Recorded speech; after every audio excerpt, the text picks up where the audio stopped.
Eh kung ganyan ba namang behave kayong dalawa, eh di wala tayong problema. Diyan lang kayo ha. Maghahanda ako ng merienda nyo.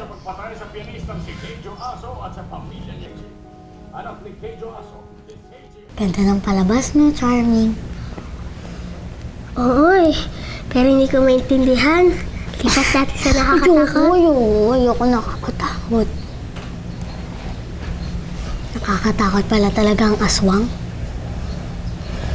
Charming, di ba sabi mo nakita yung batang tinatago sa kwarto? Halika, puntahan natin. Sa TV pa nga lang, takot na takot ka na eh. Paano kaya kung makita mo pa? Pero gusto ko talaga makakita ng aswang. Eh paano? Baka mauni tayo ni Tita Rose. Akong bahala. Mamaya, pagtulog na si Tita Rose, sasalisihan natin. Gusto ko talaga makakita ng aswang. Saan pa yung bag ko? Ate, may hinahanap ka ba? Nawawala yung bag ko eh. Kanina ko pa hinahanap, di ko makita-kita. Tatanghaliin na ako sa lakad ko eh.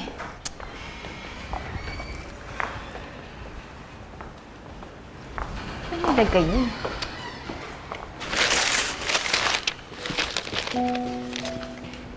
Ito bang bag ang hinahanap mo, ate?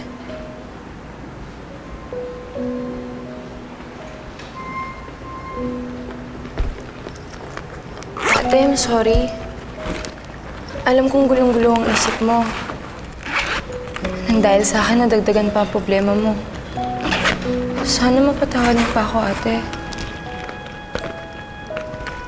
Saan ba lakad mo, ate? Hahanapin ko si Princess. Gusto mo bang samahan kita? Hindi na. Kung gusto mo akong tulungan, lumakad ka ng sarili mo. Pero siguraduhin mo lang na mas mauunahan mo ako makita ang anak ko. Dahil kung hindi, hindi kita mapapatawad.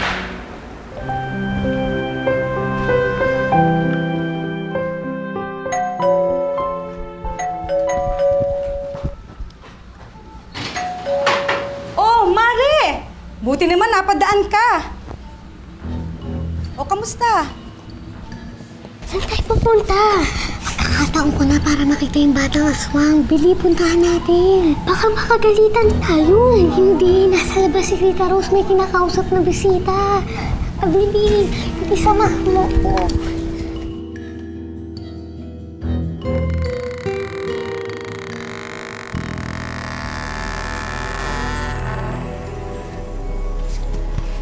Tiyempo tayo, naiwan ni Tita Rose nakabukas ang pinto.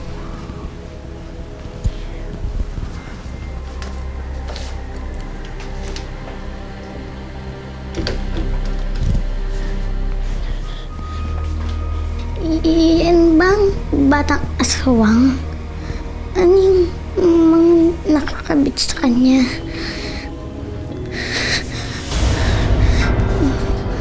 Naku, Charming! Magta-transform na yata siya. Magiging aswang na siya. Tara na, Bili! Bago niya tayo kainin! Princess, sandali!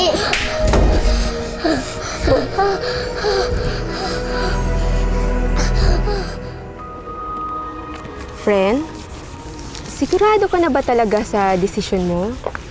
Ipagpapaalam na ba talaga kita sa principal? Hindi ka na ba talaga papasok? Eh kung papasok ako, Bonnie, wala naman akong maituturong maayos sa mga estudyante ko. Wala namang ibang laman ng isip ko kung hindi ang nanay ko at ang anak ko eh. Hindi ko din magagampanan ng maayos ang trabaho ko. Pero wala naman makakapansin sa'yo. E di, pagsulatin mo na pagsulatin yung mga bata. O kaya, paggawan mo ng mga activities. Okay lang yun. Ganun naman ang ginagawa ko kapag tinatamad ako. Ayoko naman dayain ng mga estudyante ko, Bonnie. Nagpapakahirap ang mga magulang nila para lang may pang-matrikula pagkatapos wala din naman matututunan sa eskwelahan. Aray ko, friend. Sapul ako doon, ah. Yan kasi ang hirap sa mga mababait na gaya mo. Kung minsan, pinagsasamantalahan ka na, hindi mo pa napapansin. Ikaw, hindi mo rin napapansin, malilate ka na. Sige na, akin na nga yung mga yan. Ay, may pahingi ako. Ito. Bakit? Aanhin mo yan. O, edi bibigay ko sa school para matulungan ka. Sige. Salamat, Bonnie, ha.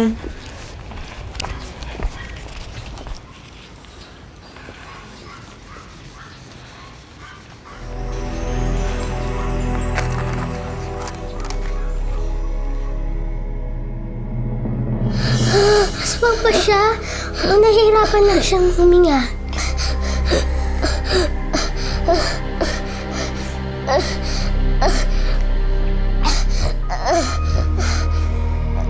Bata? Bata, ano nangyayari sa'yo? Nahihirapan ka bang huminga?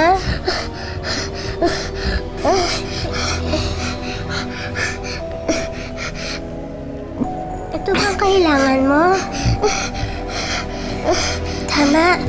Ito yung nakalagay sa ilong mo nung nakita kita.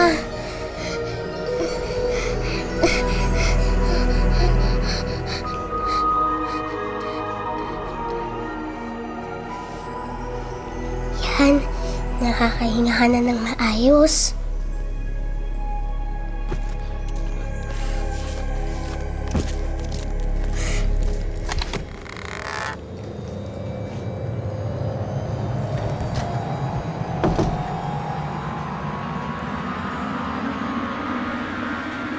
Kamusta ka na, baby?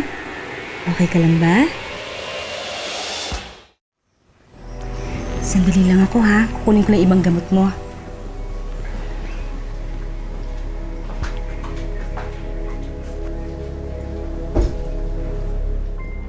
Salamat tinulungan mo kanina. Salamat din at hindi mo ako sinumbong. Niligtas mo ako sa galit ng mami mo. Bakit nga pala hindi mo ako sinumbong? Kasi pag sinumbong kita, mapapagalitan ka. Ayoko naman mapagalitan ka. Kasi gusto ko maging magkaibigan tayo. Matagal na ako dito. Hindi ko pa nararanasan magkaroon ng kaibigan. Kawawa ka naman. Kung gusto mo, magkaibigan tayo. Ako nga pala si Charming. Ako naman si Andrea. Andrea, bakit nga pala hindi ka makahinga kanina? Dahil ba mas maliit ang ilong mo kaysa sa akin? Hindi. Nakakatawa ka naman, Charming. Mapagbiro ka pala. May sakit kasi ako, kaya kailangan kong may mag-supply sa akin ng hangin. Ah, ganun lang pala. Natakot sa'yo kanina yung kaibigan ko kasi akala namin aswang ka. Mahilig ka talagang magbiro. Siguro masayahin ka.